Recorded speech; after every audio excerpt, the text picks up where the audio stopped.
পানি হচ্ছে হাঁটু পরিমাণ, এখন আরও বেশি, প্রায় মানুষ সাঁতার কাটার মতো অবস্থা। আমার মনে হয় যদি বাসের পরিবর্তে সরকার এই সিটি কর্পোরেশনে, 2 সিটি কর্পোরেশনে এই নৌকার ব্যবস্থা করতো, তাহলে মনে হয় মানুষের চলাচলের সুবিধা হইতো বেশি।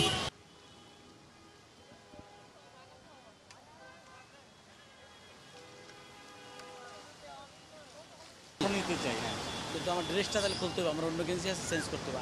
না এটা অল্টারনেট গেঞ্জি, আমি কোম্পানির লোক, ঝামেলা আছে। ও আচ্ছা আচ্ছা, তাহলে আসেন, থাকলে চেঞ্জ করে আসেন।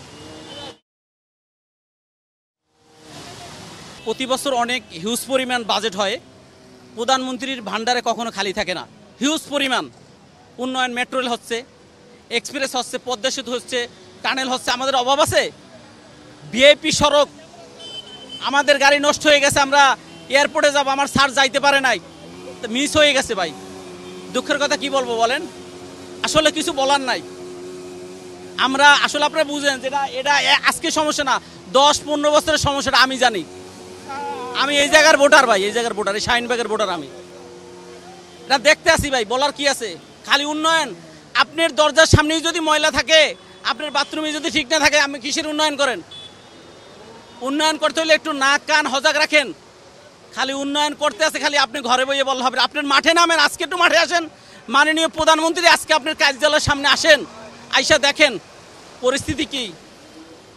আমরা অনেক কিছুই বলতে পারি না। আপনি তো খরচ করেন, আমরা চাই আপনার খরচটা ভালো জায়গায় ইনভেস্ট হোক, কিন্তু আপনার খরচ কালো বিড়ালে খায়া ফেলায়। কালো বিড়ালগুলোকে বন্ধ করতে হবে, ধরতে হবে।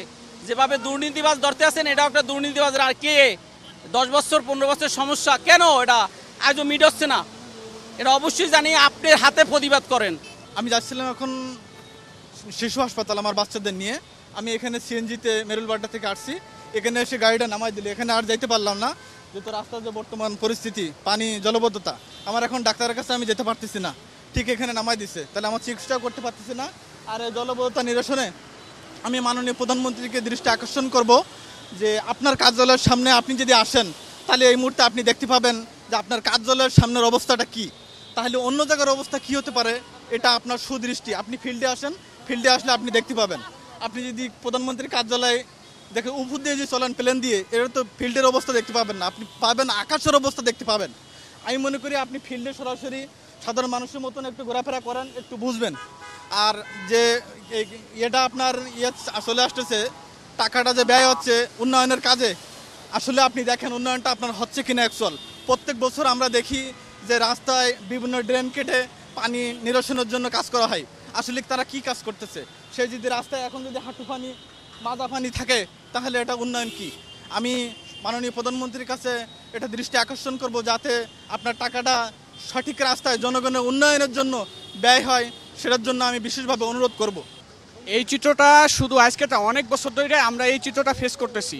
আমাদের যতই মেয়র বলে যে আমরা বারবার পরিবর্তন, কিন্তু আমরা কোনো পরিবর্তন দেখতেছি না। এই জলাবদ্ধতা, বৃষ্টি নামলে, সামান্য বৃষ্টি হলে শুধু এই জায়গা না, মিরপুর আছে, আরও করে ঢাকার প্রত্যেকটা স্পটে এই সমস্যা আমরা ফেস করতেছি। মেয়ররা খালি মুখেই বলে যায় যে আমরা এই করব সেই করবে, আসলে কাজের ক্ষেত্রে তাদের কোনো অগ্রসর দেখি না। পানি হচ্ছে হাঁটু পরিমাণ, এখন আরও বেশি, প্রায় মানুষ সাঁতার কাটার মতো অবস্থা। আমার মনে হয় যদি বাসের পরিবর্তে সরকার এই সিটি কর্পোরেশনে, 2 সিটি কর্পোরেশনে এই নৌকার ব্যবস্থা করতো, তাহলে মনে হয় মানুষের চলাচলের সুবিধা হইতো বেশি। আপনি দেখেন পিছনের অবস্থা, এখানে হাঁটা চলা তো দূরের কথা, কোনো গাড়ি চলতে পারতেছে না। আমাদের নামাই দিছে যে এখন আমরা হেঁটে চলে যেতে হবে আগারগাঁও। এখান থেকে আগারগাঁও আমাদের হেঁটে যাওয়া কিন্তু অসম্ভব।